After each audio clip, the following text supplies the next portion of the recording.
The scent of marinara sauce and fresh basil hit me the moment I pushed open the heavy wooden door of Bella Rosa, my grandmother's restaurant.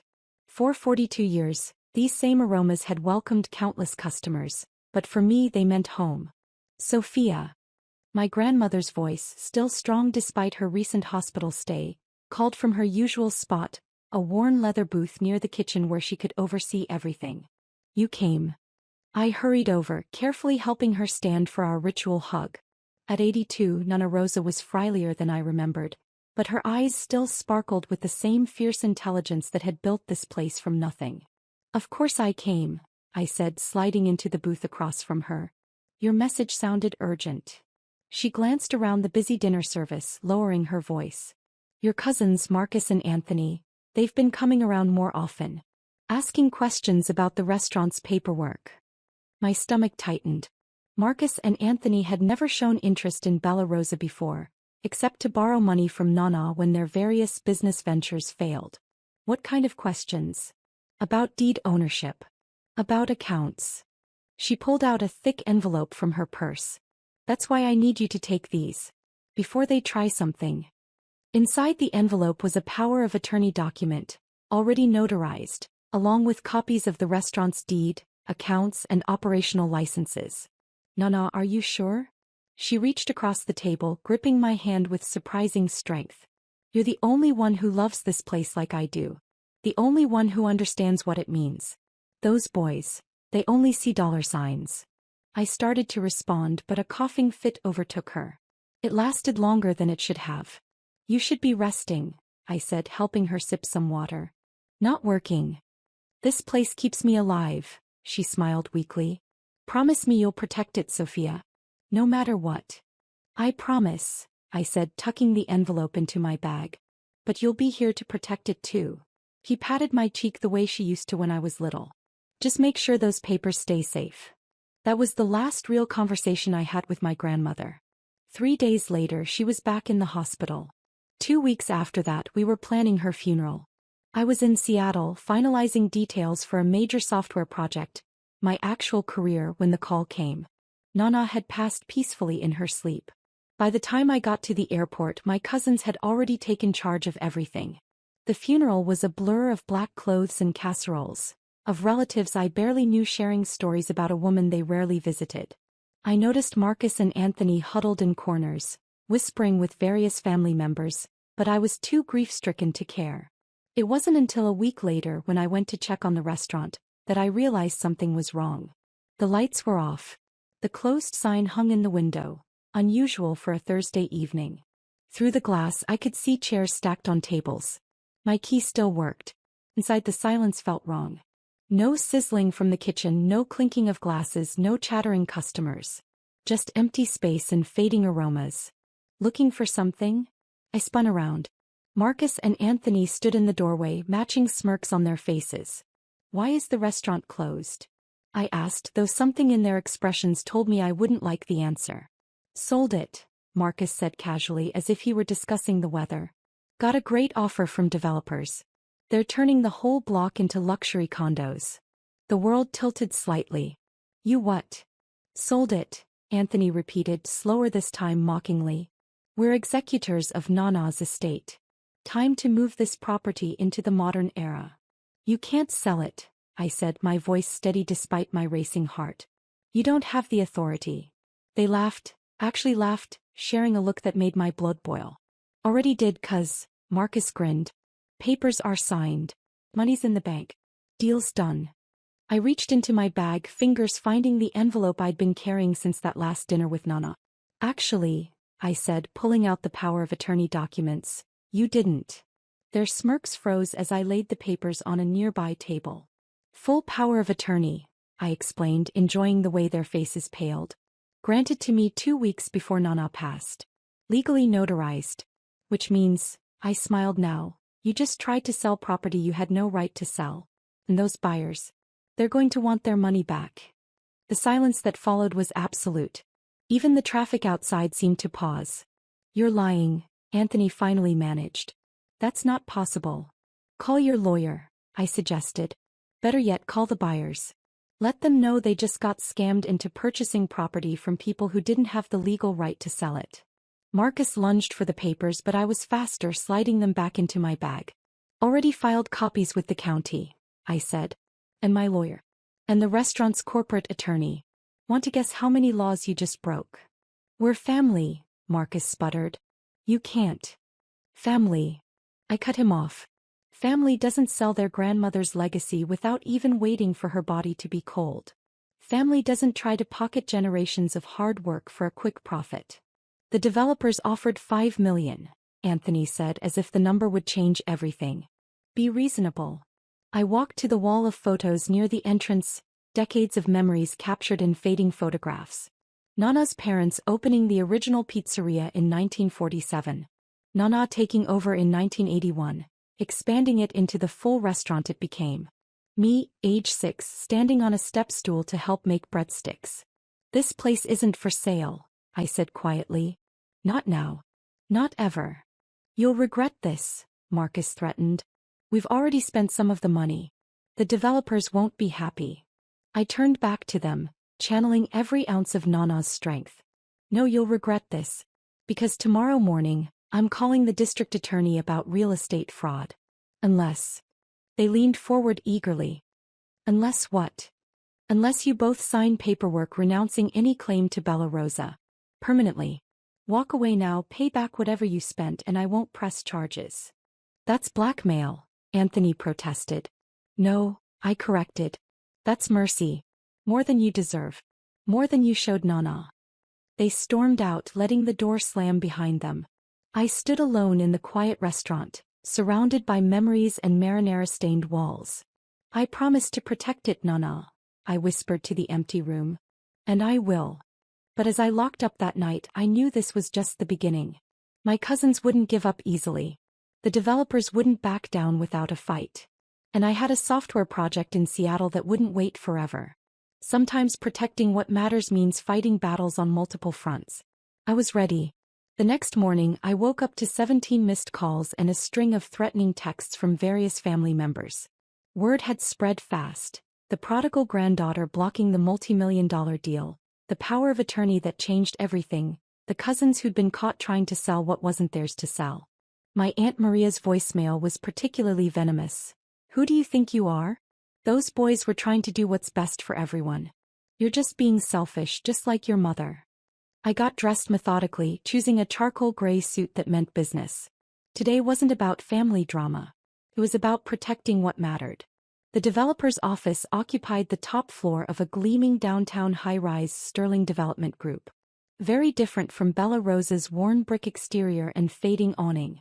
Ms. Russo, Bradley Sterling himself greeted me, all expensive suit and practice charm. I was hoping we could discuss this unfortunate situation. I sat across from his massive desk, noting the architectural models of luxury condos displayed like trophies. The situation, I said calmly, is that you tried to purchase property from individuals who had no legal right to sell it. He smiled thinly. We conducted our due diligence. Your cousins presented themselves as executors of the estate. Without checking for existing power of attorney? I raised an eyebrow. That's not very diligent. We've already begun preliminary work, he continued as if I hadn't spoken. Permits are being filed. Contractors scheduled. All of which you did illegally, I pointed out. Since you don't actually own the property. He leaned forward. Ms. Russo, we're prepared to offer you $6 million. That's $1 million more than we offered your cousins. Everyone wins. I stood up, smoothing my jacket. Mr. Sterling, this meeting was a courtesy. The restaurant isn't for sale. Any permits you've filed are being challenged by my lawyers as we speak. I suggest you begin the process of unwinding whatever arrangements you've made. You're making a mistake, he called as I reached the door. That building is past its prime. The whole neighborhood is changing. You can't stop progress. I turned back. My grandmother turned that restaurant into an institution while your father was still learning to spell development. Progress doesn't always mean destroying history. Back at Bella Rosa, I found Marcus and Anthony waiting with their lawyer, a nervous-looking man clutching a briefcase. We're contesting the power of attorney, Marcus announced as I unlocked the door. Nana wasn't in her right mind. She was sick. She was sick, I agreed, leading them inside. But very clear-headed. Would you like to see the medical evaluation that accompanied the power of attorney? Or the video recording of her explaining her decision? Their lawyer shifted uncomfortably. Video recording? I nodded, pulling out my laptop. Nana was old school about many things, but she understood modern legal requirements. Shall we watch? The video played clearly, Nana in her booth, lucid and firm, explaining exactly why she was granting me power of attorney. Sophia understands that Bella Rosa isn't just a business. It's our heritage, our family's heart. The others, they'd sell that heart for quick cash. Marcus slammed the laptop shut. This is bull. Language, I cut him off. We're still in Nana's restaurant. Their lawyer cleared his throat. Ms. Russo, my clients have already spent significant portions of the developer's initial payment. If this sale doesn't go through. That sounds like a them problem, I replied. Not a me problem. We'll go public, Anthony threatened. Tell everyone how you manipulated a sick old woman. Go ahead, I challenged. Explain how you tried to sell her life's work without proper authority. I'm sure the local news would love that story. Greedy grandson's attempt real estate fraud. Has a nice ring to it. The lawyer pulled my cousins aside, whispered urgently. I could see the moment reality set in, their faces shifting from anger to fear. The paperwork renouncing your claims, I said, pulling out manila envelopes, is still on the table. Sign now, pay back what you spent, and this stays private. We don't have the money, Marcus admitted. We invested it. Of course they had. I didn't even want to know in what questionable scheme. Figure it out, I said firmly. Sell your cars. Mortgage your houses. But make it right. They signed the papers with shaking hands. Their lawyer reviewed each page, nodding reluctantly at the thoroughness of the documents. After they left, I walked through the restaurant, running my hands along the worn bar where Nana used to tell me stories of the old country. The kitchen where I learned to make pizza dough at age 7. The wall of photos documenting 42 years of family history. My phone buzzed, a text from my project manager in Seattle. Need you back, E. Client getting anxious. Reality check. I had a successful career as a software architect. A career that didn't involve marinara sauce or family feuds. A career that was currently hanging by a thread because of all this. The front door chimed. I turned to find Maria, my aunt, standing there with her hands on her hips. You've ruined those boys, she accused. Their credit is destroyed. Their reputations. They ruined themselves, I interrupted, by trying to steal and sell what wasn't theirs. It's just a restaurant. No, I said quietly. It's everything Nana built. Everything she believed in.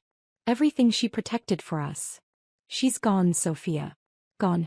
And you're clinging to a building like it's her. I walked to the wall of photos, pointed to one from 1981. See this? The day Nana took over from her parents? She was a woman alone in 1981, trying to run a restaurant when banks wouldn't even give women business loans. She remortgaged her house. Worked 18-hour days. Built this place into something that supported our entire family. Maria fell silent. How many times did she help Marcus and Anthony? I continued. How many failed businesses did she quietly subsidize? How many family emergencies did she cover with money from this, just a restaurant? That's different. No, it's exactly the same. He protected us. All of us. Even when we didn't deserve it. Now it's my turn to protect what she built. Maria's shoulders sagged. What will you do with it? You have your fancy tech job in Seattle. You can't run a restaurant. I smiled, thinking of the plans already forming. Watch me. That evening, after Maria left, I sat in Nana's booth with my laptop, looking at my resignation letter to the software company. Sometimes choices make themselves. My phone buzzed again, a text from Bradley Sterling. Final offer, $7 million. Don't be foolish. I typed back 2 words, not interested. Then I opened a new document and began to write. Bella Rosa Modernization Plan, honoring tradition while embracing the future. Because protecting Nana's legacy didn't mean keeping everything exactly the same. It meant ensuring her spirit, her values, her love of feeding people and bringing them together lived on. Even if that meant completely changing my own life to do it. 6 months after turning down $7 million, I stood in Bella Rosa's kitchen at 5 a.m., watching our new head chef Marco teach his team Nana's sacred marinara recipe. The same recipe she'd once taught me standing on a step stool at age 7. The secret, I heard him say, isn't in the ingredients. It's in the patience. The love. You can't rush perfection. Nana would have approved of Marco. He'd trained at top restaurants in Italy but understood that sometimes the simplest dishes carried the most meaning. My phone buzzed. Another email from Bradley Sterling's lawyers, this one marked urgent. Final notice. I deleted it without reading. They'd spent months trying to find loopholes in my power of attorney, filing complaints about building code violations, even attempting to have the property rezoned. Nothing stuck. Ms. Russo. Jenny, our new social media manager, approached with a tablet. You need to see this. The local news website was running a feature. Historic Restaurants Modern Revival. How one woman's stand against developers sparked a community movement. The article detailed how Bella Rosa had become a symbol of resistance against aggressive development, how our modernization efforts had inspired other small businesses in the neighborhood to stand their ground. There were quotes from longtime customers, photos of our new hybrid service model, traditional table service alongside a modern ordering app I'd developed using my software background. The comments are amazing, Jenny grinned. People love how we're blending old and new. And we were. I'd kept Nana's core menu but added contemporary touches. Installed smart kitchen technology while preserving the ancient pizza oven. Created an online ordering system that somehow made the food taste even more homemade. Revenue had doubled in 6 months. The bell above the door chimed. Maria stood there looking uncomfortable. Aunt Maria, I said surprised. She hadn't spoken to me since that confrontation 6 months ago. The boys, she began, wringing her hands. They're in trouble. The developers, they're suing them for breach of contract. Of course they were. Sterling Development Group was nothing if not vindictive. What do you expect me to do about it? They're family, she pleaded. Despite everything. I led her to Nana's booth, my unofficial office now. Tell me honestly. If they had sold this place, if those condos were going up right now, would they have shared that money with the family? Helped anyone but themselves. She looked down at the worn table, tracing its patterns with her finger. No, she admitted quietly. They wouldn't have. I can't fix their legal problems, I said. But I can offer them jobs. Real work, learning the business from the ground up. If they're willing. They're too proud. Then they're not desperate enough, I cut in. Nana built this place on hard work, not pride. They want help. They can earn it. The lunch rush was starting. I could hear the kitchen coming alive, smell fresh bread baking, hear the coffee machines humming. You've done amazing things here, Maria said, looking around at the subtle changes, the updated lighting, the restored photographs, the new espresso bar. She would be proud. She'd be prouder if the family stood together, I replied. Tell the boys my offer stands. But they have to want to be part of building something, not just profiting from it. After she left, I walked through the dining room, greeting regular customers, checking on new staff. My phone buzzed again, this time a notification from our ordering app. We just hit a new record for advance bookings. That evening, as the dinner service wound down, I found Marcus sitting at the bar. Need a job, he mumbled, not meeting my eyes. They're going to take my house. I poured him a glass of water. No alcohol until we got this straight. Kitchen needs help. Start tomorrow 5 a.m. Minimum wage. You work your way up like everyone else. I have an MBA. Which hasn't helped you so far, I pointed out. Time to learn the business from the ground up. Like Nana did. He stared at the water glass for a long moment. I really messed up, didn't I? Yes, I said simply. But Nana believed in second chances. One condition though, you apologize to her. I led him to her photo on the wall. He stood there, tears finally breaking through his pride. 2 weeks later, Anthony joined too. I put them both through every station, dishes, prep, serving, cleaning. No shortcuts. No special treatment. Just honest work and gradual understanding of what made Bella Rosa special. 1 year to the day after I'd stopped them from selling, we held a special dinner. The whole family came, even the ones who'd initially sided with the developers. The restaurant was packed. buzzing with energy and aromatic with classic dishes. I stood at the front, surrounded by old photos and new memories, and raised a glass. A year ago, some thought this place was just old bricks and outdated dreams. They saw the land value but missed the real value, the legacy of a woman who believed in feeding both bodies and souls. Who taught us that success isn't about quick profits, but about building something that lasts. Marcus and Anthony, now running the kitchen competently, nodded from their stations. Nana used to say that the secret to her sauce wasn't in the ingredients, but in the love. The same is true for this place. It's not just a restaurant. It's our heart, our history, our future. I unveiled the new addition to our wall of photos, Nana in her favorite booth, taken during our last conversation. Below it, her words engraved on a small plaque. Some things are worth more than money. Some legacies can't be sold. The developers still own most of the block. Modern condos rise on either side of us. But Bella Rosa stands firm, a testament to tradition in a changing world. Our hybrid model, respecting the past while embracing the future, has become a case study in sustainable small business preservation. I still get offers. Higher numbers, aggressive tactics, veiled threats. But now I just smile and send them our menu. Come taste what you can't buy, I tell them. Come understand what you can't build. Sometimes, late at night when the kitchen is quiet and the dining room is empty, I sit in Nana's booth and feel her presence. Not in the sadness of loss, but in the joy of continuation. In the laughter of families sharing meals, in the smell of that sacred marinara sauce, in the way food still brings people together. Marcus and Anthony are learning. Slowly, steadily, they're understanding that real value isn't always about numbers on a check. Sometimes it's about the things you can't sell: heritage, history, home.